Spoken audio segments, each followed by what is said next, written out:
Olá, seja bem-vindo. Vamos juntos conferir o que é notícia no Brasil e no mundo.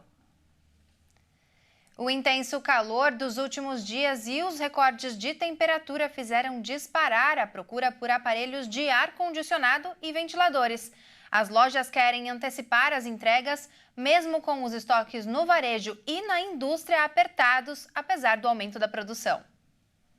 Os moradores de diversas cidades espalhadas pelo Brasil estão sofrendo muito com o calor nos últimos dias. E em meio a essa temperatura quente, cada um se refresca da maneira que pode.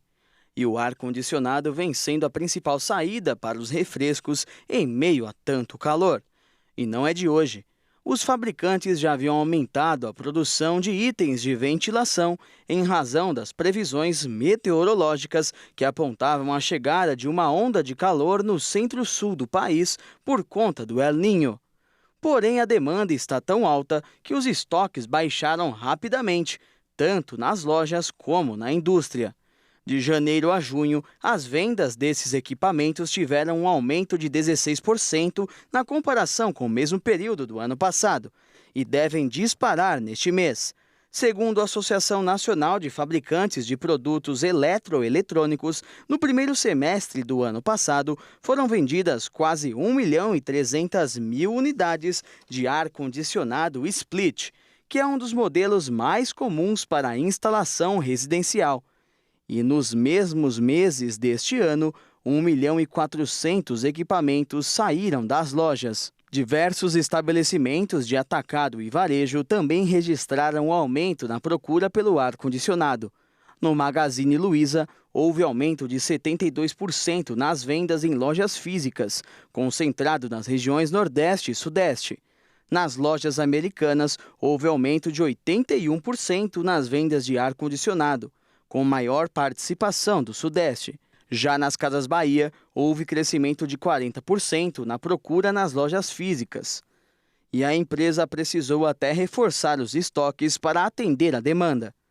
A situação das lojas varejistas é também reflexo das fornecedoras do produto. A Mondial, por exemplo, líder em ventiladores, aumentou neste ano em 56% a produção em relação ao ano passado, e dobrou na comparação com 2016. A busca pelo termo ar-condicionado no Google atingiu pico nesta segunda-feira às 10 horas da noite. Nesse horário, a busca pelo ar-condicionado no site em relação à média dos dias úteis da semana passada aumentou em 600%. Já no Marketplace, Mercado Livre, a procura por aparelhos de ar-condicionado e ventiladores em novembro cresceu mais de 200% em comparação com o mesmo mês do ano passado. Essa procura desenfreada por ar-condicionado já impactou os preços. Os custos para ter um ar-condicionado em casa aumentaram 6% na última semana. Já o preço dos climatizadores aumentou 20%. Na contramão do mercado, o preço dos ventiladores e circuladores de ar ficaram 8% mais baratos no período. Um levantamento feito pelo Fórum Brasileiro de Segurança Pública demonstrou um dado extremamente preocupante sobre o feminicídio no Brasil. Entre janeiro e junho deste ano, 722 feminicídios foram registrados, 2,6% a mais do que no ano passado. O estudo, que demonstrou o aumento significativo nos casos de feminicídio no Brasil, foi feito com base em dados das Secretarias Estaduais de Segurança Pública. De acordo com o Fórum Brasileiro de Segurança Pública, os 722 feminicídios da primeira metade deste ano é o maior número da série histórica para um primeiro semestre já registrado pela entidade desde 2019. O aumento foi puxado pela alta dos casos no Sudeste. A região registrou 273 situações, 16,2% a mais do que os 235 casos registrados no ano passado. Vale ressaltar que o Sudeste foi a única região do país com aumento nos registros desse crime no primeiro semestre deste ano. Nas outras 4 regiões brasileiras, o feminicídio caiu. A situação preocupante pode se dar por conta do desmonte da rede de acolhimento, tal qual a precarização do atendimento e a articulação dos serviços, especialmente nos municípios e estado. Para diminuir o número de feminicídios no país, um desafio é tornar efetivas as mudanças normativas no âmbito da Lei Maria da Penha, aprovadas ao longo dos últimos anos. Desde o dia 9 de março de 2015, a legislação brasileira prevê penalidades mais graves para homicídios que se encaixam na definição de feminicídio, ou seja, que envolvam violência doméstica e familiar ou menosprezo ou discriminação à condição de mulher. No Brasil, os casos mais comuns desses assassinatos ocorrem por motivos como a separação. Nomear o feminicídio é uma forma de evidenciar que as desigualdades entre os gêneros aumentam a vulnerabilidade das mulheres a certos tipos de violências que podem culminar em morte. Grande parte dessas mortes são evitáveis, já que, segundo especialistas, o feminicídio é a ponta do iceberg, ou seja, é a consequência de diversas falhas sistêmicas brasileiras, incluindo a ajuda e o apoio à mulher que sofre todo e qualquer tipo de violência. O Banco Central fechou o cerco contra fraudes bancárias e perdas financeiras. Agora, os casos suspeitos devem ser compartilhados entre os bancos em até 24 horas. O compartilhamento das informações relativas a indícios de tentativas de fraudes por meio de sistema eletrônico passou a ser obrigatória. O Banco Central determinou que bancos e instituições financeiras devem repassar essas ocorrências entre si em até 24 horas. O objetivo é de diminuir as fraudes, bem como as perdas financeiras. Nas informações a serem compartilhadas entre as instituições devem constar o tipo de transação, dados dos envolvidos, data e horário de tentativa de fraude, valor e o dispositivo eletrônico utilizado. A proposta foi aprovada em resolução do Conselho Monetário Nacional em maio e teve 6 meses para ser implementada. A mesma norma também estabelece que as instituições devem enviar até o dia 15 de cada mês uma declaração de conformidade do registro em relação aos dados e às informações sobre indícios de fraudes do mês anterior. Mas, para que as instituições possam compartilhar os dados, é preciso que os usuários concordem. Os clientes também vão ter livre acesso às informações. O registro não se aplica aos dados e às informações sigilosas relacionadas aos indícios da prática dos crimes de lavagem de dinheiro ou ocultação de bens. Uma escola pública de Carnaubal, no Ceará, levou o prêmio de melhor do mundo na área de apoio à vida saudável. O reconhecimento aconteceu depois de um projeto em que estudantes recebem atendimento psicológico gratuito com profissionais voluntários. Para conquistar o prêmio Promovendo Vidas Saudáveis, a Escola de Ensino Médio em Tempo Integral Joaquim Bastos Gonçalves, da cidade de pouco mais de 17 mil habitantes, localizada no noroeste cearense, a 345 quilômetros da capital Fortaleza, desbancou colégios dos Estados Unidos e da Europa.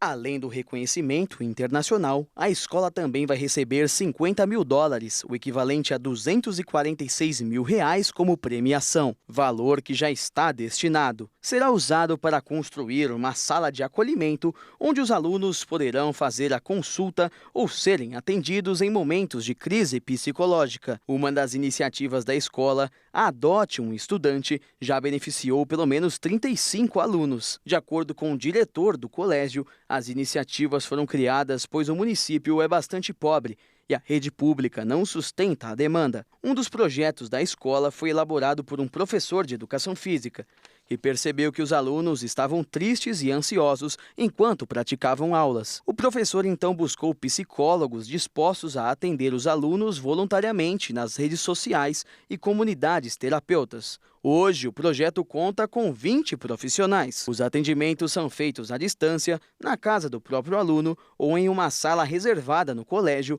para os pacientes que não têm internet ou estrutura onde moram. O projeto também conta com uma frente de arte-terapia encabeçada por outra professora da instituição, onde os estudantes participam de oficinas de crochê, pintura, artesanato, entre outras atividades. E olha só, a rotina de trabalhar presencialmente, somada ao acúmulo de tarefas de casa e os cuidados com os filhos, estão fazendo as mulheres buscarem modelos de trabalho flexíveis ou totalmente remotos. Aqueles que não têm horário ou lugar definido ou que podem ser feitos à distância. Com a pandemia, muitas mulheres se deram conta de que, ao trabalhar de casa, podia estar mais presente na vida dos filhos. Em uma pesquisa Mulheres em Local de Trabalho, conduzida pela McKinsey & Company, em parceria com a Lemnorg, 38% das mães com filhos pequenos afirmaram que, sem flexibilidade no local de trabalho, teriam de abandonar a empresa ou reduzir o horário de trabalho. O estudo foi feito com 276 organizações que empregam mais de 10 milhões de pessoas. Por outro lado, presidentes das empresas sinalizam apoio às formas de trabalho presenciais, como mostrou o relatório de 2023 da KPMG, que ouviu mais de 1.300 líderes. Na pesquisa, 64% dos CEOs globais acreditam que haverá um retorno total ao escritório em 3 anos. No Centro Histórico Financeiro de Londres, empresas estão deixando as práticas flexíveis para voltar ao presencial e, com isso, mulheres estão deixando seus empregos. Foi o que relatou a presidente de uma empresa a parlamentares do Reino Unido em outubro, segundo reportagem da Bloomberg. Nós vamos para o intervalo e no próximo bloco você vai ver uma empresa do setor alimentício da Austrália apresentou a sua versão de gordura vegana. E ainda, uma pequena produtora rural mudou a vida da família cultivando morangos. É daqui a pouco, nós voltamos já.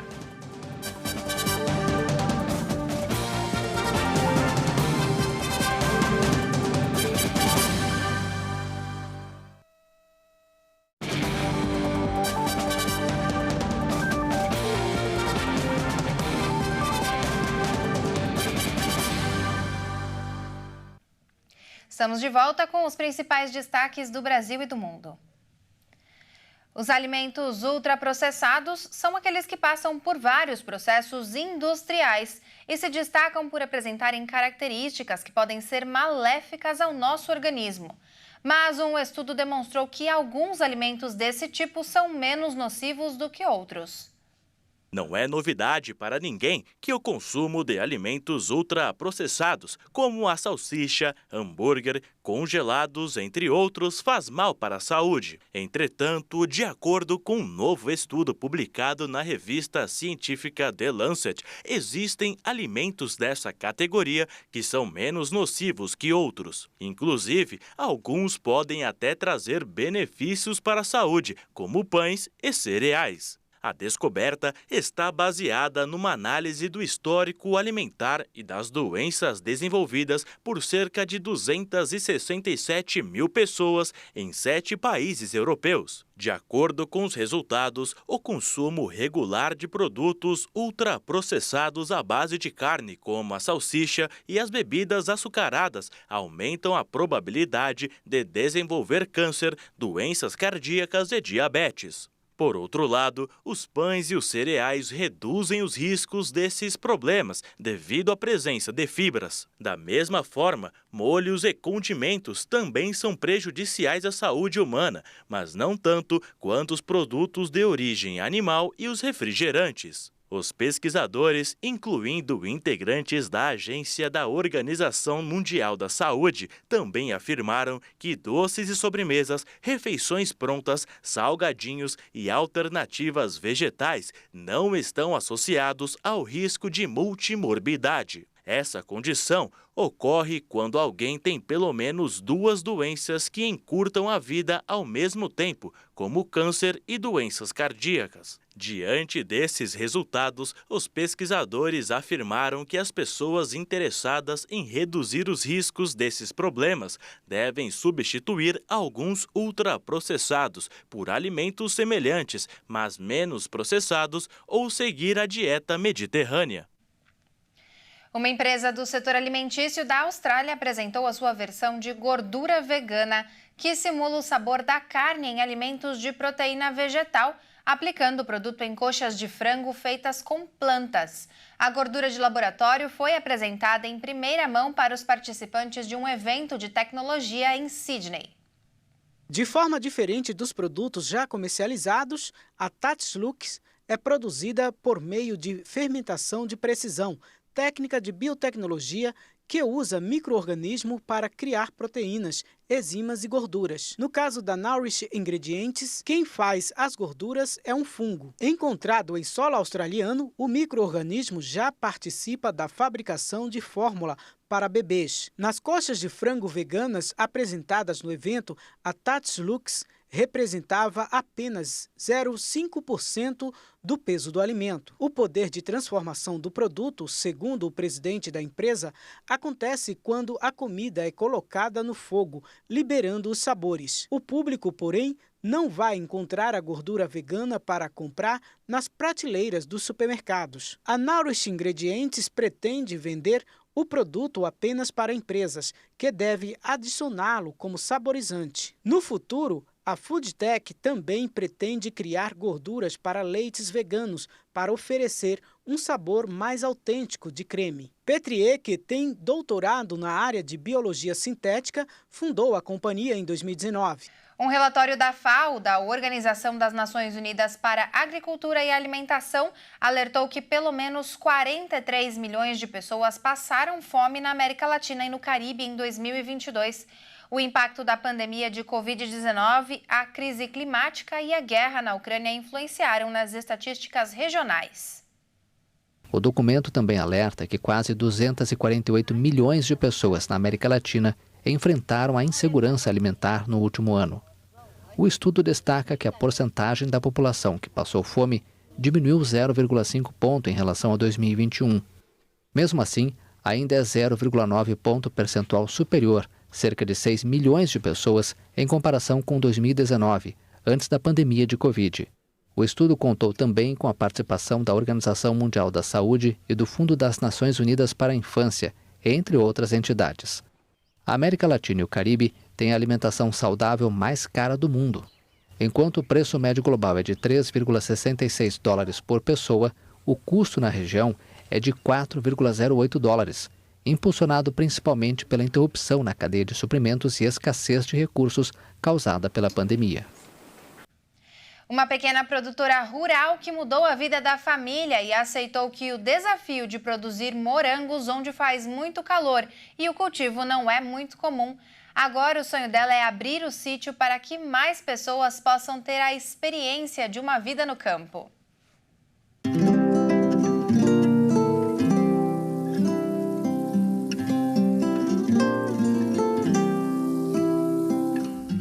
Com a beleza de comer com os olhos e aquele misto de sabor docinho e levemente ácido. O morango há muito tempo encanta a Andréia. A pedagoga que concilia a vida de professora com a de produtora rural se entusiasmou ao descobrir que poderia fazer da fruta uma renda para a família. Quando ela falou para mim assim, ó, vamos plantar morango aqui, para mim foi música para os meus ouvidos. Era meu sonho produzir morango. Sempre plantei morango no vasinho, no canteiro, nunca consegui produzir morango. Quando essa ideia chegou para mim, eu fiquei realizada. Quem chegou com a ideia foi a Maria Fabiana do Senar, o Serviço Nacional de Aprendizagem Rural em Mato Grosso do Sul. Uma vez por mês, ela faz visitas técnicas para acompanhar a propriedade que utiliza um sistema de manejo semi-hidropônico cultivado em slabs. Esses slabs, eles são preenchidos com substrato, que é um material que serve para sustentar a planta do morango. Como ele não tem fertilidade, toda a adubação do morango ele é feita através da fertirrigação com uma mistura de adubo. Então tem uma fórmula específica para o morango, tanto de verão quanto do inverno, que a gente utiliza. E essa mistura é feita numa caixa de água e depois elas vêm através da mangueira de irrigação para os morangos. Eles recebem essa fertirrigação uma vez ao dia, todos os dias, e depois ele é irrigado somente com água. O sítio fica em Deodápolis, no interior do estado, para onde a Andréia se mudou com o esposo e os filhos em 2018 para recomeçar a vida após a morte do sogro. 2 anos depois, passou a produzir os morangos, até convencer o marido a deixar o trabalho em lavouras de mandioca para viver da venda de café na feira e do manejo da fruta. Foi um ano, aí ela mexeu sozinha, até que eu decidi parar com a lavoura e me dedicar ao morango. Atendeu às nossas expectativas, é uma lavoura muito trabalhosa, mas compensativa, é gostoso de mexer. Morango dá bastante trabalho. De manhãzinha já levanta fazer adubação, depois já faz limpeza, depois já faz colheita, embala, entrega. Então o morango assim, ele é bem delicado, então tem que fazer a produção, a colheita e já embalar e entregar. Se demorar a fazer a entrega, ele estraga. A gente não perde nada do morango. As bandejas a gente entrega no mercado, a gente vende para boleiro, para sorveteria. E o morango que não vai para a bandeja, eu produzo geleias.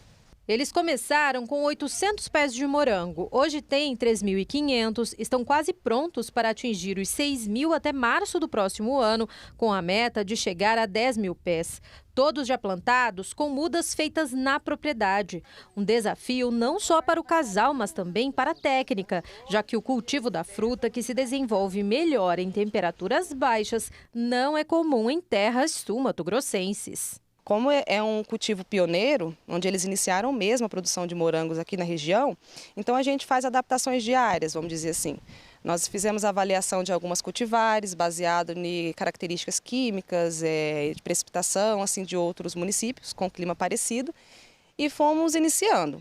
A gente vai adequando a adubação, vai adequando o controle de pragas e doenças, sempre buscando práticas alternativas de manejo. Enquanto a produção aumenta, cresce também no coração da família o sonho de partilhar a rotina da vida no campo, transformando a propriedade rural também em um espaço para turismo rural.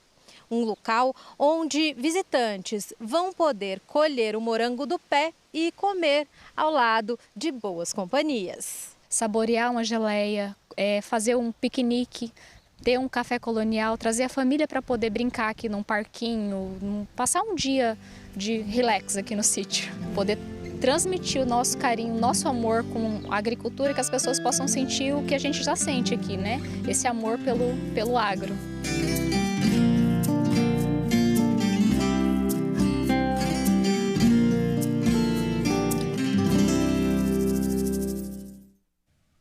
Uma delícia. Essa edição fica por aqui. Muito obrigada pela sua companhia e até mais.